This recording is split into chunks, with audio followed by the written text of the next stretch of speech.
Hi, I'm Ryan, and my life is average. So, hello, it's been a while. Probably like, who is this guy? Why is his hair so floppy and awful right now? And wow, that is just terrible.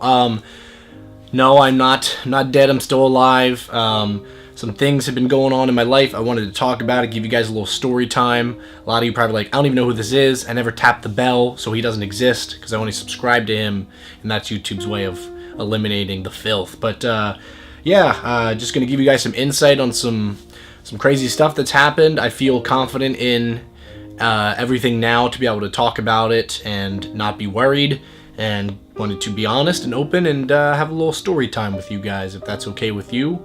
And I apologize if my hair just won't, look at this, it just won't stop. It's just, there's that one curl that's just, it's just on steroids or something. I don't know. I just showered. At least I showered, right? It could be worse. So here we go. Here's a story time. Quick backstory. My brother is mentally handicapped, and he needs somebody to watch over him. He can't work, he can't drive, anything like that. And years ago, it was my mom that would take care of him, and then after she passed away, it was my dad who would take care of him. My grandpa, and then my grandpa passed away, and then it was, at that time, my dad retired, and he was able to take care of him.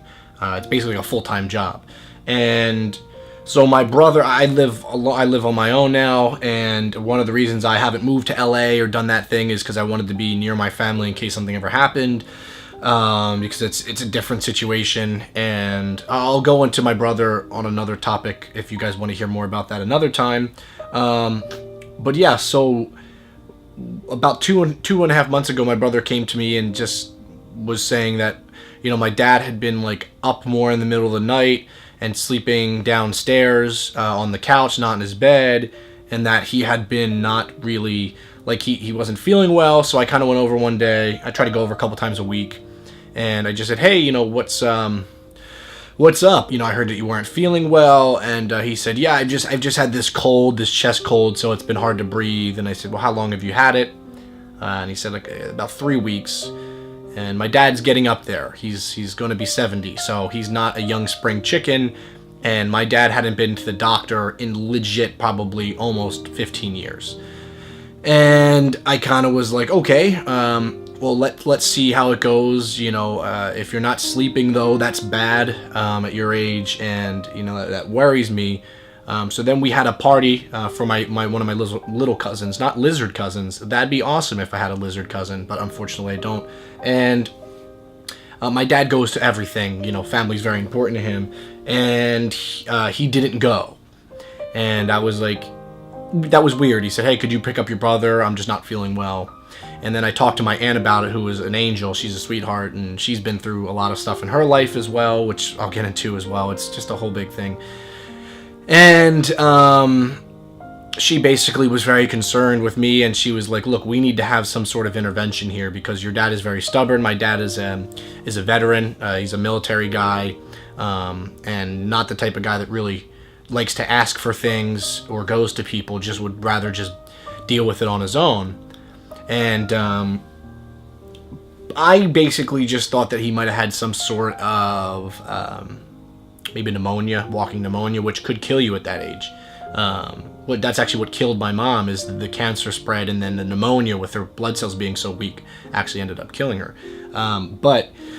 So we talked about it, my cousins, my aunt, and we said, look, tomorrow let's go over and let's have a little intervention with him, and basically we'll talk about my brother and say, look, if you're not going to go, then we have to figure something out, because he's going to have to go to a home. If you can't take care of him, what are we going to do? And we need to get more serious about this. So we went over, and it actually went really well. He was receptive to everything we were saying, didn't force it, got a little emotional, but we were like, look, let Ryan take you to the doctor. I didn't say it like that. My aunt was saying that. Can you imagine if I talked to myself in third person? But I said, let Ryan take you to the doctor tomorrow.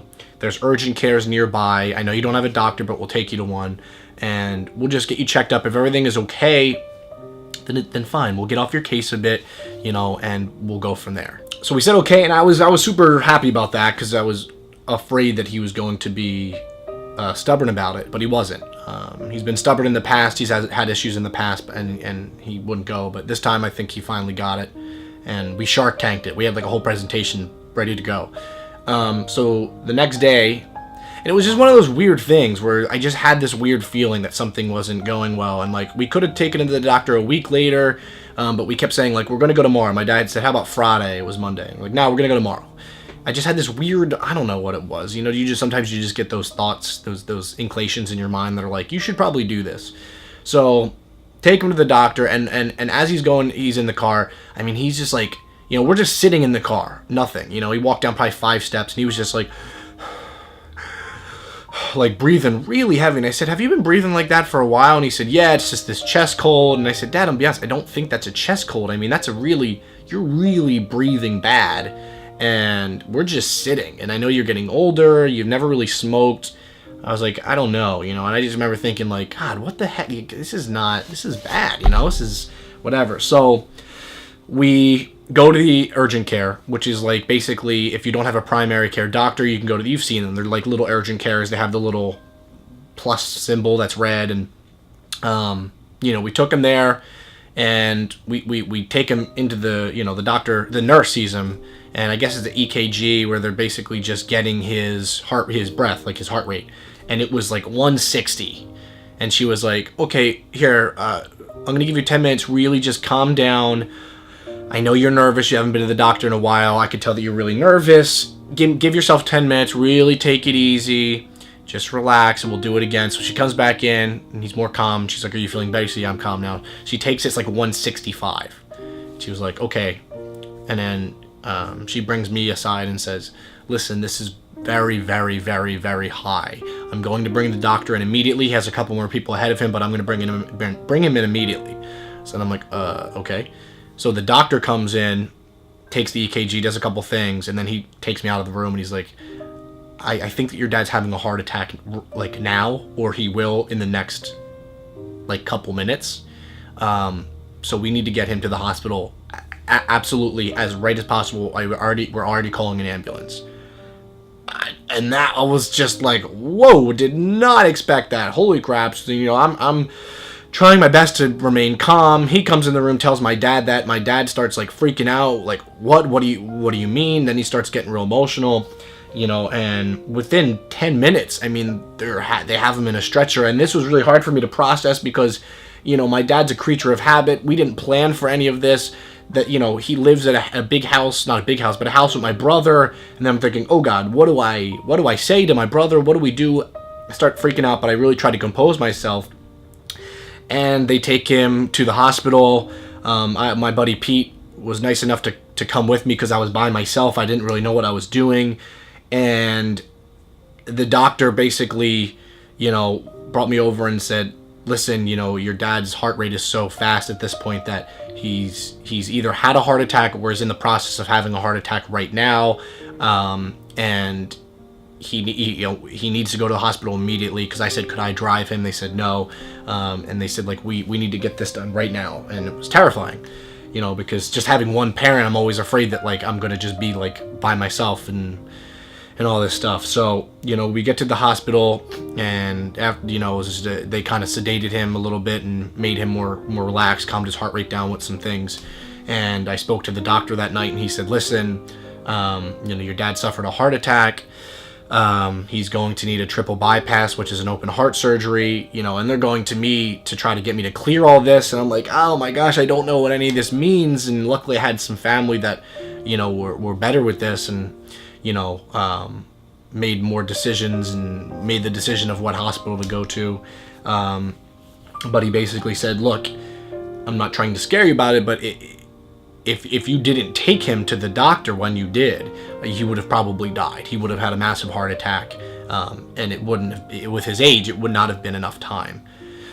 I was like, geez, I mean, that's some stuff that's just like, you know, that's crazy to even think about that could have happened. And whatever weird reason, I decided to get him to go to the doctor, and really, me and my aunt decided to give him, like, intervention. I'll never know why that happened. And it was a really weird process for the next couple weeks, because he was having a bunch of issues. He had some internal bleeding. Then he had some issues with his stomach ulcers, issues with teeth infections where your teeth affect your heart. And he was just getting so upset that he couldn't have the surgery. And then finally he had the surgery and it was successful. It was a pretty long surgery, but it went well. It was pretty frightening, just because I was just kind of there alone, and it was nerve-wracking. And throughout those weeks, it was a lot of work to try to make sure my brother was okay in that house, because he has the mindset of someone that's about 8 or 9 years old. So I had to be constantly going over. If it was thunderstorming, going over, bringing my dog over, just checking up on him every day, bringing food, having family bring food. It was a lot. And one of the biggest issues was signing papers that said if my dad passed away in surgery, making my dad get a will was very dark, and then signing custody over to my brother just in case something happened, God forbid, that he wouldn't go to the state or the government. So it was a lot. It was a lot on me, especially with the anxiety that I was already having and the issues that I've been having in my life and just things. So to go from that to this was a lot. It was a lot for me to handle, and I had a lot of mental breakdowns, as you can understand, and just issues with bills and my dad and me trying to do my best to keep everything afloat, and I don't have that much money as it is, and so I'm trying to do what I can to just keep money going, because for a couple months I was just kind of going back and forth every single day, not doing anything, and this is my job. So yeah, it was a lot, but he's okay. He's doing much better now. He's walking around. He's like normal at this point. He can drive again. He has a wicked big scar and all that stuff, but everything's fine. Thank God, because that was a really scary period where everything was going wrong, even when he was in the hospital, and there was definitely a part of me that feared that every day I'd wake up and get some sort of phone call, and it never happened, and I'm very happy about that and thankful. But I wanted to give you guys a heads up of where I've been and where I've been at. It was obviously hard to feel funny for a while, and then after he was home for a while, I was constantly going over. We were going to different things with doctor appointments and setting up nurses, stay-at-home nurses, and just a lot for me to try to go through all at once, because I didn't have a lot of answers to a lot of those questions, and sometimes doctors will speak in talk that just doesn't make any sense, and it was a lot to process. So that's what has been happening. I pray that everything just kind of keeps going up in a positive direction. I've been feeling better now. I feel funnier again. I feel more myself again, which is good, because it was hard to want to make videos, comedy videos, when my dad's like just either in the hospital or in bed not breathing, and it's just not what you want to do. So that's kind of an update. I'm going to come back to making videos now, barring that nothing happens. I appreciate you guys being patient. A lot of you guys were asking what's been going on, and just figured I would tell you guys. And if you guys would like to hear more about my brother, I've never really talked about it, but I feel like this has opened my eyes to discuss it a little bit more. If you want to see that, let me know. I'd be down to maybe make a separate video about that. A lot of people don't even know that I have a brother, and that was kind of calculated for a reason. So yeah, that's been life lately, and hopefully it gets better. I hope it gets better. I'm hoping that it will. So I'm just going to try to keep positive and keep focusing. And there's been other things in my life that have made me really upset and sad lately, and I've been really down. But I'm trying to get past them and not be so hard on myself. So I appreciate all you guys and all your love and all that. So thank you guys so much for watching. Sorry if this was long. I just wanted to give you a detailed explanation of everything and some insight. Let's smash that thumbs up. But no, I'm not going to do that. But if you want to like the video, you can. And I'm definitely curious about the video about my brother. Curious if you want to see that. If not, it's okay. I might make a video about a fidget soon. So, because I'm addicted to them. So thank you guys so much for watching. As always, I will see you guys right here next Friday. I'm going to start uploading on Fridays again because I'm a mess. And hey, stay average. Feels good to say that. It's been a while, so what do? Do I hug you? Let me hug you. It's been a while. Come here. There we go. How's that feel?